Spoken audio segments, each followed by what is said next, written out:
What's up, y'all? Welcome back to the Sunshine Way. I am your lovely host, Chiya, and in today's video, I wanted to come to y'all and get real because I feel like there's a lot of teachers on YouTube, a lot of wonderful teachers, dope teachers with creative ideas and all that, but there's not many that's sitting down and having that real conversation with you. And today, I come to do that. The reason why I wanted to have this conversation is because, there's so much that a teacher goes through, that thought process, feelings, emotions, educationally, academically, so much that a teacher goes through that nobody knows and nobody sees but a teacher themselves. And another reason why I wanted to make this video is because so many teachers wait until they 5 years in, 3 years in, 10 years in to really give that raw feeling about how things are really going. And I thought, wait, I'm in the middle of my first full year of teaching. What could be realer and rawer than a first year teacher's feelings and advice on what's going on and what it's like to be a teacher? And I think that anybody who's thinking about becoming a teacher should look at this, and anybody who needs inspiration and encouragement that's already a teacher should definitely watch this. My tips, not my tips, but my top 10 things, top 7, because I got 7, top 7 things that I wish I would have known before I became a teacher. These things are not going to be all negative. Some of them are very positive and very big on something to smile about. And I think that it's good to see the pros and cons, the negatives and the positives, to really think about it and really assess why did I become a teacher, or why do I want to become a teacher, why I'm on this road, why I'm thinking about this career, and stuff like that. So without further ado, let's get right into the video. So the first thing on my list, and yes, I have a yellow notebook because it is the Sunshine Way, and honey, we keep it yellow over here, yellow all day. So the first thing on my list is you will truly go to the end of the rope and go through it all. I did not know that. I knew they say teachers go in, teachers work hard, all that type of stuff, but I didn't know that truly deep down in my heart, every single student that I touch, come in contact with, or any student, period, but the ones that I'm spending that time with every day and pouring into emotionally, educationally, and just that good, that good sense. Every student, I will go to the end for them.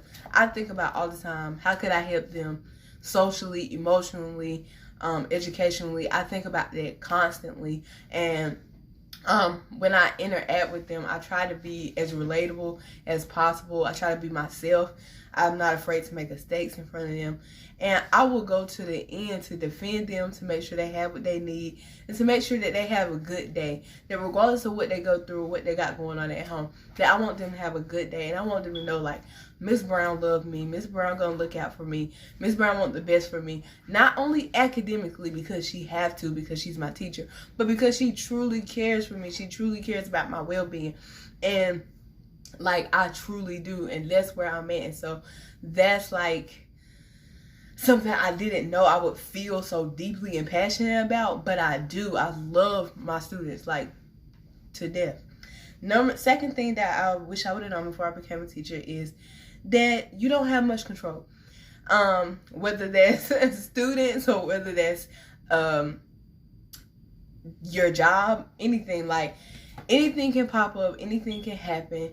And also you're learning, so it's not you're gonna be I'm definitely doing this, definitely going there, definitely know this, definitely know that. So you're not in really much control. You really have to be willing to be open and to be willing to go with the flow, and you also have to be willing to try new things, because your students are gonna all be different. They're all going to be going through different things, have different personalities, especially if you're working with that middle school, high school age. Like, they are just going to be, like, different. So you have to be willing to be like, dang, I don't have control over that, or I've never dealt with that before. Like, let me reassess, because I didn't know I was going to run into that. I didn't know. So that's the second thing I wish I would have known. The third thing is that behavior and rules is geared to your students. So the type of personality that your students have, the age of your students, the culture of your students, the demographics of your students, all that really depends on your behavior goals and your rules for your classroom and your interaction with them. Like, I thought at first that I could truly go in and say, this is where I'm at, and this is what I believe is going to work, and that. But thankfully, I'm a little bit of a go with the flow. So I was able to switch it up and really feel for my students and see where they at and stuff like that. But I definitely thought I had some rules already set in my mind and stuff like that. But that's just not the case. Like, you really have to pay attention to who your students are, the culture and the demographics that you're going into, and all that. And then it's not only geared to your students, but it's geared to your personality. So me, I'm very laid back, chill, but I'm also goofy and all that type of stuff. So I'm not like your mama type teacher, like where I'm like gonna be putting it down, like, don't mess with me. Like, I'm not that, but my personality is more of like, you know what you're supposed to be doing. We're not gonna do that. Like, you know what I mean? Like, come on, be responsible for yourself and all that type of stuff. So I think, like, I try to put more of the responsibility on them when it comes to the behavior and the rules. Like, you know how old you are. You know what you're supposed to be doing. You've been in school long enough. Like, you got it. I'm not finna scratch myself, pop a whole vein, face red, because you don't know how to sit down in your seat. We're just gonna handle it maturely, me and you. We're gonna handle it. But I wish I would have known, like, I can't come in there, like, the kids see straight through your personality. They know your personality. They will see straight through it. The fourth thing that I wish I would have known is you will be your worst critic and your biggest hindrance. So critic, I mean by you killing it. It's your first year. If you going hard, you loving your students, you pushing them academically, you pushing them socially, you helping break barriers and break down guards and stuff like that, and really get the kids to feel successful and success in themselves. They can see a future for themselves. If you've been as organized as you possibly can, all that type of stuff, you doing the thing. Stop worrying about every negative thing that you've done or everything you've done wrong. You are allowed to make mistakes. You really are allowed to make mistakes. And that's not just a first year teacher, that's any teacher, period. Because we are humans and things change throughout the day and throughout the times of history. So you're allowed to, like, make mistakes and to not always have it right and stuff like that. So don't criticize yourself so much. And on top of that, like, it's so many people that done came up to me and they like, Miss Brown, you on top of that? And I'm like, really? I could have sworn I was late on that, behind on that. Matter of fact, I don't even know if I did that correctly. But so many people have come up to me, they're like, Miss Brown, like, you doing the thing, girl, you doing the thing. And I'm like, dang, I didn't even realize that, because I'm so, like, all over the place and being hard on myself. But then I also put that you could be your biggest hindrance, because you sincerely can, like, hinder yourself, like, oh, I got it, or I don't need to do that. You have to really, being a teacher, you really have to, like, get on yourself and say, like, get yourself together. Like, if you slacking off, you really have to give yourself that pep talk. And then my fifth thing is your job is 40 hours a week on payroll, but it's really like 75 hours a week. It's so many nights that, especially as an EC teacher, that I've wrote IEPs, worked on IEPs, worked on student documentation. So many nights that I have, worked on, I got a new lesson plan, or I didn't finish that, or I want to print that. And, like, you really don't get fully 40 hours. Like, you work more than 40 hours, like, definitely. I didn't know that. I thought I was going to be able to get everything done in a school day, but it's just not possible at all. It's not possible. The day is crazy. You get your planning time, but the day is crazy, and you always end up having to do emails, and you gotta check on this and add that and create that and build that, not only for your students but for your jobs within the whole schoolhouse and in the county for the school. Like, there's so much stuff to do, and especially as a first year teacher, like, so much stuff to learn, so much stuff to do, trainings to go to, all that. Like,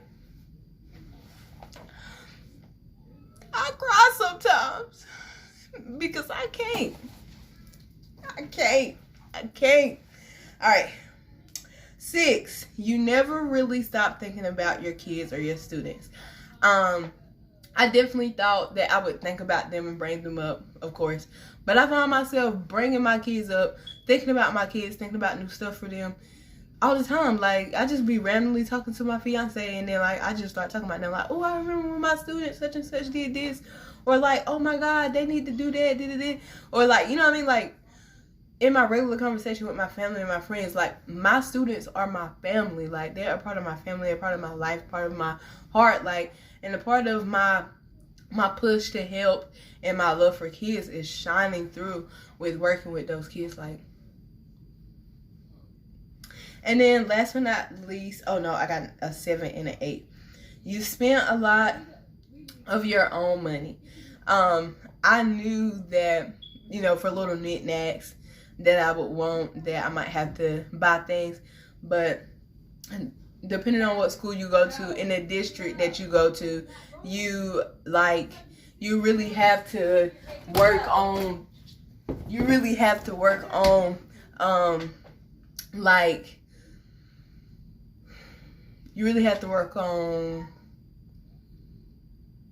budgeting, because it really can get expensive, especially if you buying supplies. Like, I found myself buying pencils, markers, color pencils, paper, notebooks, folders, binders, all this type of stuff. Like, if you want your kids to have a place to put their stuff neatly and be organized with their stuff, and to be able to go back and look at their old work and stuff like that, like, you have to buy all that stuff. And then, like, classroom specifics, like how you want your classroom to look or to be organized or set up. And then let's not talk about rewards. So depending on the students you work with, like, or any student honestly should get rewards. And yes, there are rewards that don't like cost money, but like, some rewards you gotta buy and they come out your own pocket. And I don't think, like, students understand that, but like, teachers, like, they go in.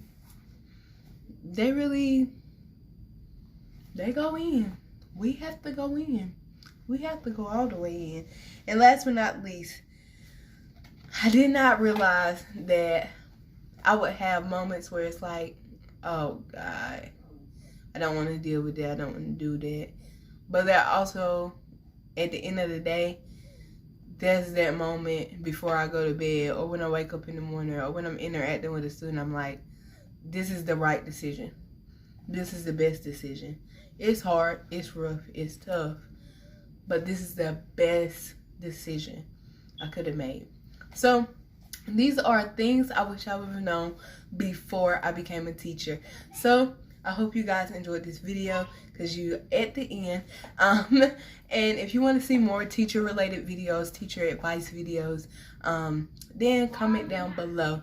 So if you like this video, make sure you give it a thumbs up, make sure you hit that subscribe button, and make sure you tap that notification bell so you can be notified every time your girl upload. And remember, be humble, be inspiring, be kind, and don't forget to shine. I'll see you on the next one, y'all. Peace. Bye.